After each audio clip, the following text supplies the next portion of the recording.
Hey guys, so we're going to go ahead and go into the next unit for our lecture notes. So make sure you have your handout ready and you're ready to write down the notes you need. Make sure that you're paying attention to both what I say and what's on the PowerPoint so that you can get all the notes that you need for this lesson. Okay, so for this one, we're going to go ahead and we're going to talk about the Phoenicians and the Israelites. We're going to start off talking about the Phoenicians, and the Phoenicians were from Phoenicia. They were a polytheistic group, which means that they believed in more than one god.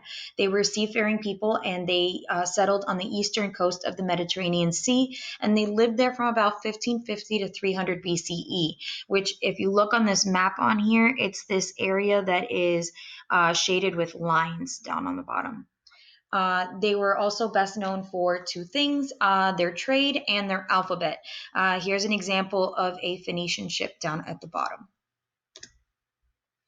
All right, so the Phoenicians traveled and traded as far as the Atlantic Ocean, and they built a colony in Carthage, which is in North Africa. They built large ships, sailing from central coastal towns of Tyre and trading lumber from cedar forests and for purple dye that was made from snails in exchange for figs, olives, and spices.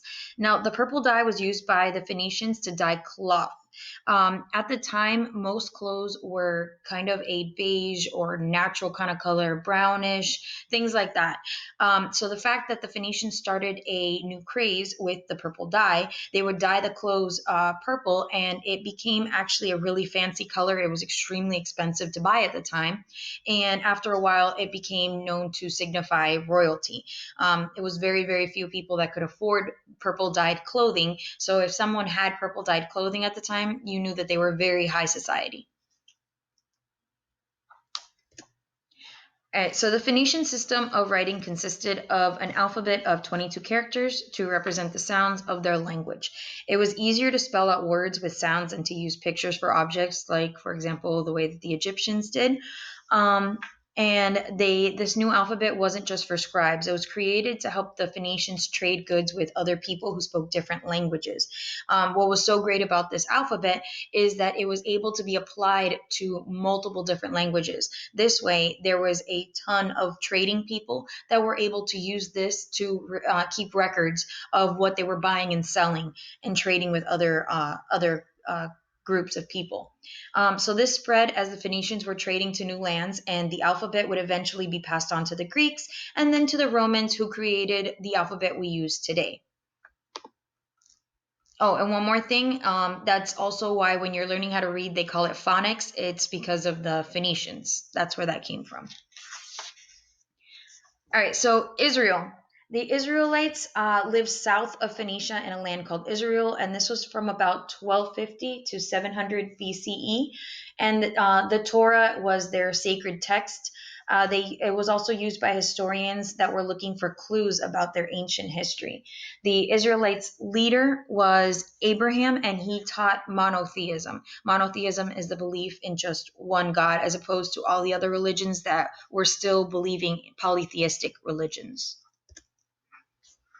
Okay, and according to the Torah, Abraham received a divine command to leave Mesopotamia. He led his people to Canaan, which is the modern day regions of Israel, Lebanon, and the Palestinian territories. And they think this happened around 12,000 BCE.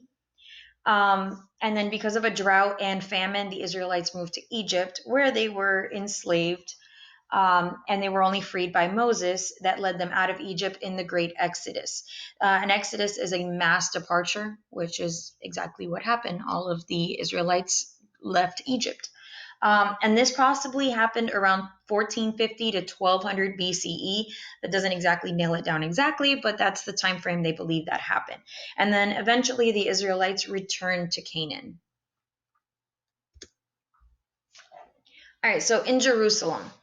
After defeating the Philistines in Canaan, King David, yes, that's the same David as in David and Goliath, that story that you guys have heard before, He developed Israel into a united kingdom and made Jerusalem its capital in 1000 BCE. David's son, King Solomon, built the Temple of Jerusalem, and when King Solomon died around 931 BCE, the kingdom was split into two parts. It was Israel to the north and the kingdom of Judah to the south. Also, on a side note, King David was also very into music, and he is said to have written, he wrote 73 of the Psalms that are written in the Bible. Okay, so the Assyrians took advantage of the unrest that the Israelites were going through, and they decided to gain control at that point. Then they took their turn, and then after that, the Chaldeans conquered them. They destroyed Jerusalem, and they exiled all of the Israelites to Babylonia. Exile means that they forced everyone out of their country, so everyone was forced to go to Babylonia. The next in line to conquer their region were the Persians. Now, the Persians weren't as bad. They allowed the Israelites to return and rebuild Jerusalem and its temple. The Israelites eventually became known as the Jewish people, and their religion is now called Judaism. All right, so in Judaism, the ancient Israelites' religion was Judaism. It was characterized by a covenant. A covenant is a contract or an agreement between the Israelites and their monotheistic God. The contract, according to their sacred text, the Torah, promised Abraham that his people would become kings and build nations if they followed God's laws. Later, Moses promised to lead the Israelites back to Canaan, or what they called it as the Promised Land.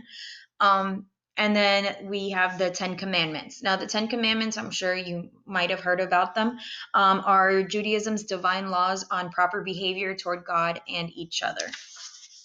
And they're believed to have been given to the Israelites through Moses. In ancient times, Judaism had prophets, and these were religious teachers who spoke for God. And the prophets advised people on how God wanted them to live.